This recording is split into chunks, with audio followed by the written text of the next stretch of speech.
ফিরলাম বিরতির পর। 400 পার করলেই পিওকে দখল করত ভারতীয় সেনা। আপনাদের জানিয়ে রাখবো, 400 পার করলেই পিওকে মানে পাকিস্তান অকুপায়েড কাশ্মীর দখল করত ভারতীয় সেনা। চীনের দখলে থাকা জমিও ফিরে আনত ভারত। 400 পার হলেই শত্রুকে কড়া জবাব দিত কেন্দ্র, জানালেন প্রতাপ রাও যাদব। তার এই মন্তব্য হঠাৎ করে কেন এলো, কি ভিত্তিতে তিনি এই কথা বললেন, জানবো। আমাদের প্রতিনিধি শুভেন্দু সরকার টেলিফোন লাইনে জুড়েছেন। শুভেন্দু।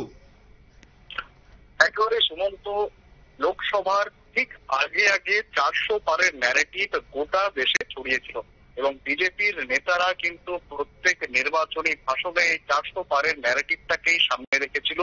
যে তারা জানিয়েছিলেন এনডিএ সামগ্রিক তো পার করবে এবং বিজেপির একার লক্ষ্যমাত্রা ছিল 370।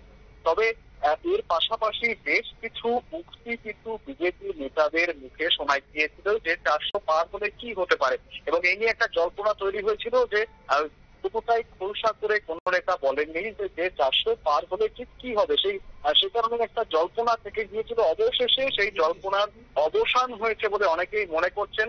অবশ্যই বিজেপিরই একজন কেন্দ্রীয় মন্ত্রী প্রতাপ রাও যাদব তিনি শেষমেশ মুখ খুললেন যে 400 পার হলে মোদিজি ঠিক কি সিদ্ধান্ত নিতেন বা মোদিজি ঠিক কি ঠিক করে রেখেছিলেন ওটা ব্যাপারটা তিনি জানালেন। মহারাষ্ট্রের মহাজোটের একটা অ্যালায়েন্স বা জোটের যে বৈঠক, একটা সংবর্ধনা অনুষ্ঠান ছিল, সেখানে কিন্তু প্রতাপ রাও যাদব গিয়ে এই মন্তব্য করেছেন। কে এই প্রতাপ রাও যাদব?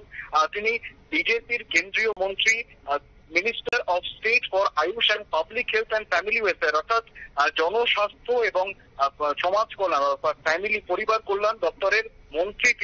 তিনি এই ক্লেমটা করছেন যে 400 যদি পার হতো তবে মোদিজি কিন্তু এইটা নিয়ে বদ্ধপরিকর ছিলেন এবং এটা নিয়ে কড়া সিদ্ধান্ত নিতেন যে পাকিস্তান অকুপাইড কাশ্মীর অর্থাৎ পাকিস্তান কাশ্মীরের যে জায়গাটা দখল করে রেখেছে সেটা আবারও ভারতের সঙ্গে অন্তর্ভুক্ত করা হতো, গোটা জায়গাটা সেনার দখল করে নিত। এছাড়াও কি চীনের সঙ্গে যে 1962 যুদ্ধের পর যে জমিটা হারিয়েছিল ভারত, সেই জমিটাকেও ভারতের সঙ্গে যুক্ত করার চিন্তা ভাবনা করতো ভারত কেন্দ্র সরকার, বিজেপি সরকার। এমনটাই কিন্তু তিনি জানাচ্ছেন যে 400 পার হলে এই সম্ভাবনাগুলো ছিল।